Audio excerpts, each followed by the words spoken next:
Friends, welcome to our channel. అందరూ బాగున్నారా? నేను బాగున్నాను. ఈరోజు మనం క్యాలీఫ్లవర్ మంచూరియా చేసుకోబోతున్నాము. అది ఎలా చేయాలో చూద్దాం రండి. ఫస్ట్ మనం క్యాలీఫ్లవర్ తీసుకొని దాన్ని ముక్కలు ముక్కలుగా చేసుకోవాలి. ఒక బౌల్ పెట్టి దాంట్లో వాటర్ పోసి నీరు బాగా వేడి చేసి దాంట్లో వేయాలి. అవి కొంచెం వేడెక్కాక ఇట్లా మంచిగా మరిగాక దాన్ని వేరే బౌల్లోకి తీసుకోవాలి. ఎందుకంటే అవి దాంట్లో చిన్న చిన్న పురుగులు ఉంటాయన్నమాట. అవి దాంట్లో వేడి వాటర్లో వేస్తే వెళ్ళిపోతాయి. ఒకవేళ ఉంటే వెళ్ళిపోతాయి, లేకపోతే మంచిదే. ఇప్పుడు ప్రాసెస్ స్టార్ట్ చేద్దాం. మనం వెల్లుల్లిపాయలు అండ్ అల్లం రెండు తీసుకొని చిన్నగా తరుగుకోవాలి, చిన్న చిన్న ముక్కలుగా తరుగుకోవాలి. నెక్స్ట్ మనం ఒక బౌల్లోకి ఇప్పుడు మనం వేడి వాటర్లో నుంచి తీసుకున్న క్యాలీఫ్లవర్ ముక్కలు తీసుకొని ఒక బౌల్లో వేసుకోవాలి.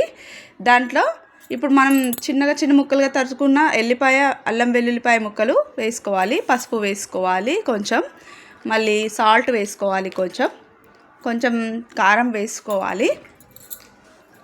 కారం వేసుకొని మనం దాంట్లో అందరూ కార్న్ఫ్లోర్ వేస్తారు కదా, నేను కార్న్ఫ్లోర్ వేయట్లేదు, రైస్ ఫ్లోర్ వేస్తున్నాను. నేను కార్న్ఫ్లోర్ వేయట్లేదు, బియ్యం పిండి వేసుకుంటున్నాను. దాంట్లో కొంచెం శనగపిండి యాడ్ చేస్తున్నాను, మళ్ళీ జీలకర్ర యాడ్ చేశాను. మంచిగా కలుపుకోవాలి. కలుపుకున్న తర్వాత కొన్ని వాటర్ తీసుకోవాలి. మళ్ళీ నెక్స్ట్ కొన్ని వాటర్ తీసుకొని దాంట్లో యాడ్ చేయాలి. వాటర్ యాడ్ చేసి దాన్ని బాగా కలుపుకోవాలి. వాటర్ యాడ్ చేసి బాగా కలుపుకోవాలి. బాగా కలుపుకున్న తర్వాత పిండి ఆ ముక్కలకు పట్టుకుంటుంది అన్నమాట. ముక్కలకు పట్టుకున్న తర్వాత మనం ఒక పెనంలో ఆయిల్ వేసి దీనికి డీప్ ఫ్రై చేసేంత ఆయిల్ వేసుకోవాలి. మంచిగా ఆయిల్ వేడెక్కాక ఈ ముక్కల్ని దాంట్లో వేసుకోవాలి. క్యాలీఫ్లవర్ ముక్కల్ని దాంట్లో వేసుకొని మంచిగా డీప్ ఫ్రై చేసుకొని రెడ్గా అయ్యేంత వరకు వేయించాలి, డీప్ ఫ్రై చేసుకోవాలి. చూడండి రెడ్గా అవుతున్నాయి, చూడండి కలర్ రెడ్డిష్లో రావాలి. కలర్ రెడ్డిష్లో వచ్చాక ఒక ప్లేట్లోకి తీసుకోవాలి. మనం చూడండి రెడ్డిష్గా అవుతున్నాయి. గోబీ మంచూరియా చేసుకోవచ్చు.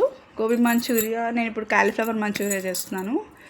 ఇది సింపుల్ ఉంటుంది. గోబీ మంచూరియా వేరే ఉంటుంది. ఇంకా చూడండి రెడ్డిష్ అయినాయి అన్నీ. మళ్ళీ నెక్స్ట్ ఒక బౌల్ పెట్టుకుందామండి. ఒక బౌల్ పెట్టుకొని దాంట్లో ఒక గిన్నె పెట్టుకొని దాంట్లో ఆయిల్ వేయాలి. ఆయిల్ వేడెక్కాక కొంచెం జీలకర్ర వేసుకోవాలి. మళ్ళీ కొంచెం తరిగిన అల్లం వెల్లుల్లి వేయాలి. మిర్చి సన్నగా తరుక్కోవాలి, అది కూడా వేయాలి. కరివేపాకు, ఉల్లిపాయ అన్నీ సన్నగా తరుక్కొని వేసుకోవాలి. వేసుకున్న తర్వాత దాంట్లో కొంచెం చిటికెడు పసుపు వేసుకోవాలి. మంచిగా వేగిన తర్వాత చిటికెడు పసుపు, కొంచెం సాల్ట్ కూడా వేసుకోవాలి. కొంచెం సాల్ట్ వేసుకొని మంచిగా వేయించాలి. బాగా వేగిన తర్వాత ఆ క్యాలీఫ్లవర్ డీప్ ఫ్రై చేసుకున్న క్యాలీఫ్లవర్ పీసెస్ని దీంట్లో వేసి బాగా వేయించాలి. బాగా వేయించాక సోయా సాస్ వేసుకోవాలి. కొంచెం మనం మంచూరియా టైప్ చేసుకుంటున్నాం కదా, కాస్త సోయా సాస్ వేసుకోవాలి.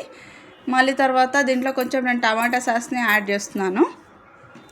టమాటా సాస్ యాడ్ చేసిన తర్వాత బాగా కలుపుకోవాలి. మంచిగా కలుపుకున్న తర్వాత చూడండి ఫ్రెండ్స్, రెడీ అయిపోయింది క్యాలీఫ్లవర్ మంచూరియా. గోబీ మంచూరియా మళ్ళీ నెక్స్ట్ టైం వీడియోలో చేసి చూపిస్తాను. లైక్ చేయండి.